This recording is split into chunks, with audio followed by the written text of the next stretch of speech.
فرق صرف اتنا ہے کہ اس کی بتی جو ہے وہ ایک چھنگلی کے برابر موٹی ہے، اور تقریباً ایسا دیا ہوتا ہے موٹی بتی والا، اس میں مٹی کا تیل پڑتا ہے، اور اس کی روشنی کا آپ اندازہ کر سکتے ہیں کہ کتنی کی روشنی ہوگی۔ تو جب وہ، کیونکہ میں پھر رات کو بھی گیا، ایسی میری لگن لگی ہوئی تھی کہ یہ کیسے ہوتا ہے، تو جب وہ جلا دیا جاتا ہے اور جہازوں کو سگنل ملنے لگتا ہے کہ اس قریب سے نہ گزرنا، یہ چٹانی راستہ ہے، تو خطرہ ہے انسانی جان کا بھی اور مال کا بھی اور جہاز کا بھی، تو وہ دیا کیروسین آئل کا چھوٹا سا دیا جس کے ارد گرد وہ گھوم رہا ہے روشنیوں کی پٹیوں والا پنجر، وہ دیا 25 میل ریڈیس میں اپنی روشنی پھینکتا ہے، 25 میل تک جاتی ہے اس کی روشنی، وہ صرف ان شیشوں کی بدولت جو ریفلیکٹ کرتے ہیں اور اس کی روشنی کو بڑھاوا دیتے ہیں،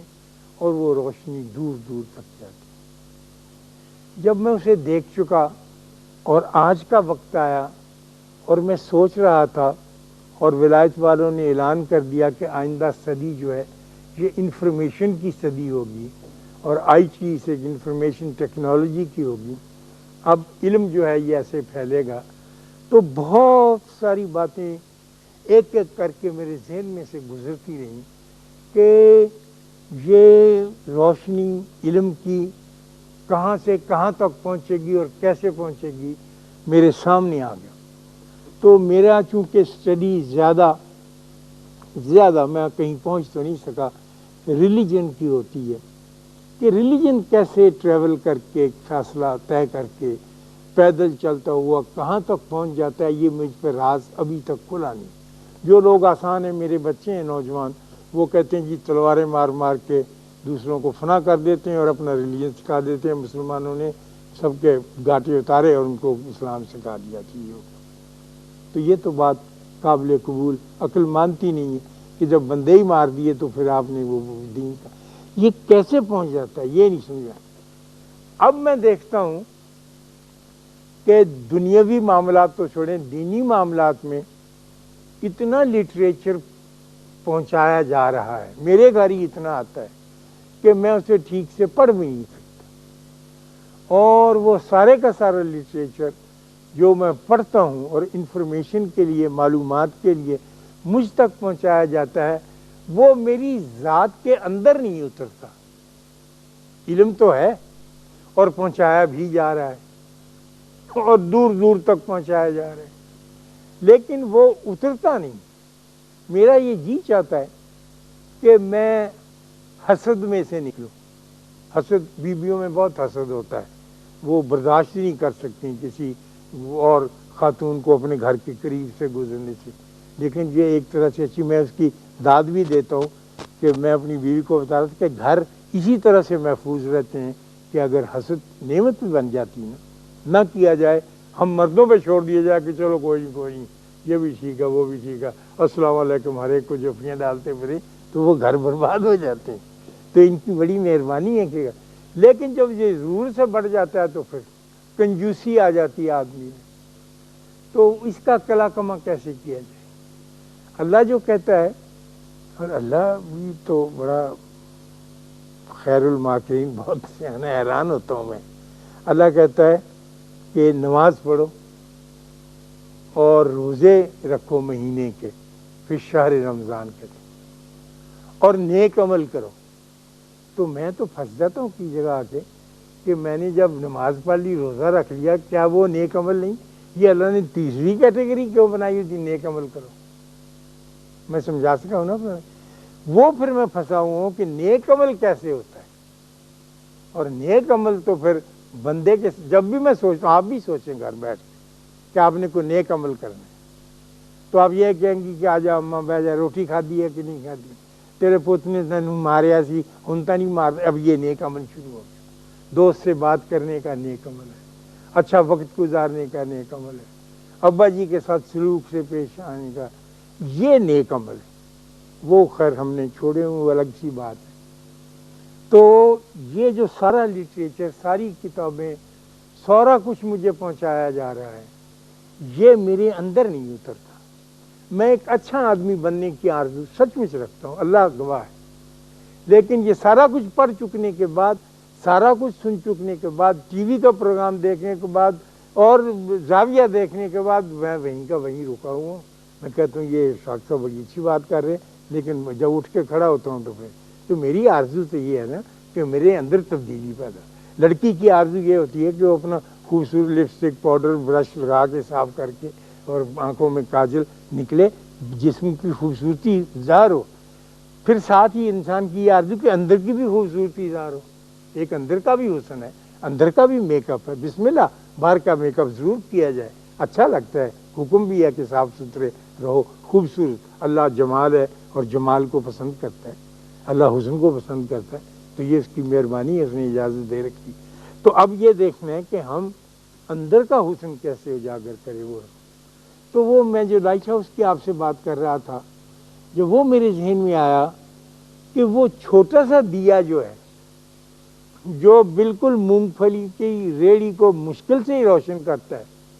وہ 25 میل دور تک پھینک دیتا ہے روشن۔ اور یہ اتنا سارا لٹریچر، اتنا پرنٹ میڈیا، اتنا الیکٹرانک میڈیا، اتنا ریڈیو، اتنا ٹیلی ویژن، یہ کچھ نہیں کر سکتا، اندر ہی نہیں گھستا۔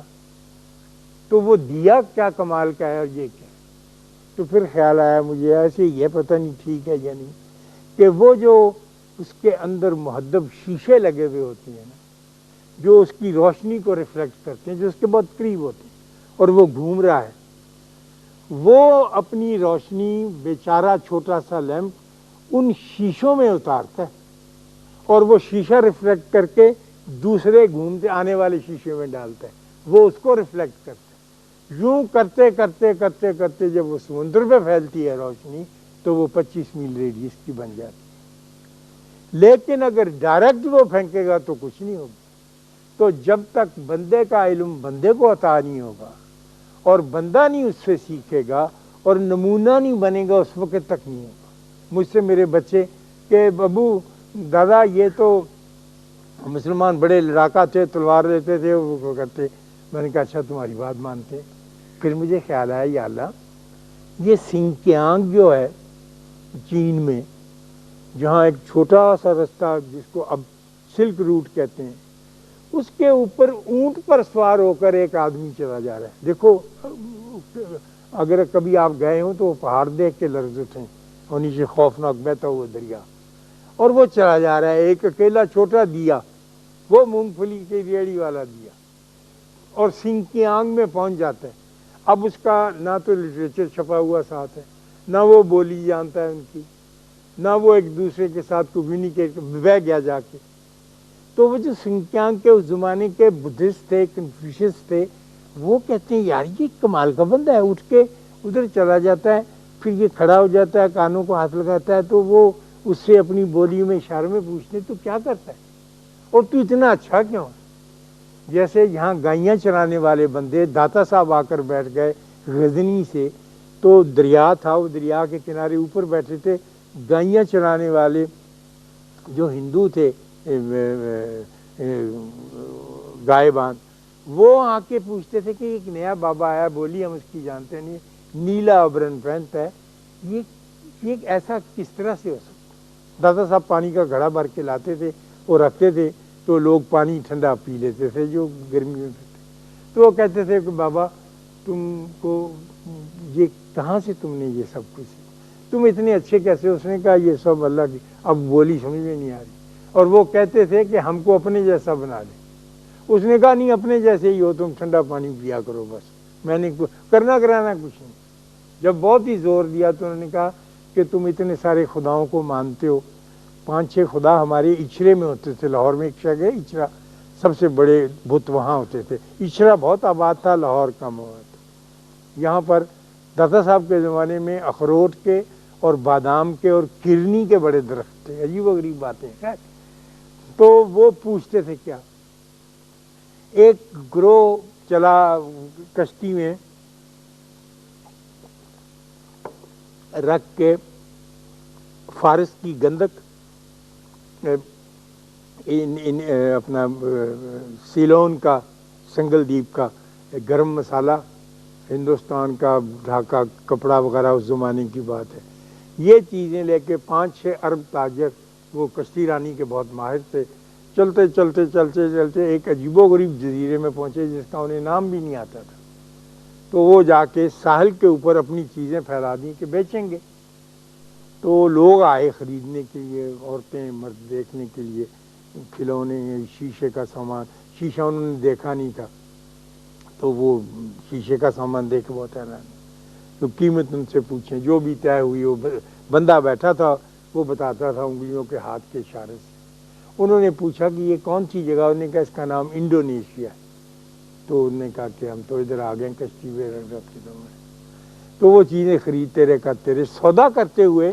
انہوں نے کہا کہ اس کے پیسے کم کر، اس نے کہا میں پیسے کم نہیں کر سکتا، اس لیے کہ یہ مال میرا نہیں ہے، یہ میرے مالکوں کا مال ہے، میں ان کا ملازم، میں غلام ہوں۔ تو کہنے لگے کہ وہ کہاں ہے؟ کہنے لگا وہ گئے ہوئے ہیں۔ اس نے کہا کہاں گئے ہوئے ہیں؟ کہنے لگے وہ میرے لیے کھانا لینے گئے ہوئے ہیں۔ تو انہوں نے دیکھا 5-6 ارب سروں پہ پتیلے اٹھائے ہوئے روٹیاں نوکر کے لیے لا رہے ہیں وہاں۔ اس نے کہا یہ تم کون لوگ ہو، نوکر کے لیے کوئی کھانا لاتا ہے؟ ان سے پوچھا زور لگا کے، زبان کے لفظ جوڑ جاڑ کے، اس نے کہا ہاں یہ ملازم ہے، لیکن ہمارے اللہ کا حکم ہے کہ ہمیں اس کی ویسے ہی خیال رکھنا ہے، ویسے ہی کپڑے دینے، ویسے ہی روٹی۔ تو انہوں نے کہا کہ ہم تو یہ تمہارے والا مزاج قبول ایسے ہو سکتا ہے؟ وہاں بھی تو غلام تھے نا، وہاں بھی دکھی لوگ تھے، انہوں نے کہا ایسے ہی کرتے۔ چنانچہ انڈونیشیا میں کوئی لڑاکا بندہ، ایک بھی تلوار والا یا تیر کمان والا مسلمان نہیں ہے، اور وہ سارے کا سارا مسلمان ہے، ہم سے بڑا ملک ہے اور بڑا تعداد میں مسلمان جو ہے، کوئی لڑائی وہاں کبھی نہیں، سنگچانگ میں کوئی لڑائی کبھی وہاں نہیں۔ ہمارے جو بادشاہ فرض کی یہاں کے لڑے بھی، انہوں نے لوگوں کو اسلام قبول کرنے سے روکا، اکبر نے کہا کہ دین الہی چلا دیتے ہیں، وہ فائدہ ہوگا، میرا بھی ہوگا، بادشاہ تو تمہارا بھی ہوگا، یہ انہوں نے نہیں پھیلایا۔ تو یہ روشنی جو ہے، کیا یہ واقعی اسی طرح سے پھیلے گی جس طرح سے ویسٹ والے کہتے ہیں کہ اگر ابلاغ ہو، کھل کے بات کی جائے اور دور دور تک پہنچائی جائے تو دور دور تک پہنچتی، دور دور تک پہنچتی تو ضرور ہے لیکن دلوں میں نہیں اترتی۔ یہ بات جاننا ہم چاہ رہے ہیں۔ میں اچھا ہونا چاہتا ہوں، میرا ایک تقاضا ہے، آپ اچھا ہونا چاہتے ہیں، آپ کا ایک تقاضا ہے۔ ہم یہ چاہتے ہیں کہ وہ لائٹ ہاؤس ہمیں پرووائڈ کیا جائے، وہ روشنی کا مینار جو اپنی چھوٹی سی روشنی دیے، وہ جو مدینہ شریف میں ایک چھوٹی سی مسجد میں جس کے جو شتیریاں اور بالے ڈال لوگوں کا سر لگتا تھا، اتنی نیچی تھی، وہاں پیدا ہوا، وہ تو چھوٹا ہی دیوا تھا، روشنی فون بغیر ریڈیو بغیر بندے کے چلے ہوئے کیسے پہنچے؟ وہ یقیناً بندوں نے ہی وہاں پر ان شیشے کی قلموں کا کام کیا جن پر قریبی روشنی پڑی، پھر انہوں نے آگے ریفلیکٹ کیا، وہ آگے ریفلیکٹ ہوتی گئی اور دور دور تک پھیلتا گیا۔ تو میں اس بہانے سے یہ بھی چاہوں گا کہ مجھے میرا وہ روشنی کا مینار لائٹ ہاؤس بھی بتائیں، اور آپ کے سوچنے کے لیے یہ موضوع بھی عرض کرتا ہوں کہ اس کے اوپر کیسے غور کیا جائے اور کس طرح سے کیا جائے، کیونکہ ہم سب اللہ اور رسول کے حکم کے اچھے ہونا چاہتے ہیں جتنا بھی ہو سکتے ہیں۔ ہمیں ذرا خوش، جیسے اچھے باغ میں جا کے پھول کی خوشبو کی آرزو ہوتی ہے، اچھی دکان پہ جا کے اچھی اشیاء خوردنی کی چیزیں، اس لیے اچھے دین میں آ کے ہم تھوڑے سا مزہ بھی لینا چاہتے ہیں اور پھر یہاں سے چلے جانا چاہتے ہیں۔ اللہ آپ کو آسانیاں عطا فرمائے اور آسانیاں تقسیم کرنے کا شرف عطا فرمائے۔ اللہ حافظ۔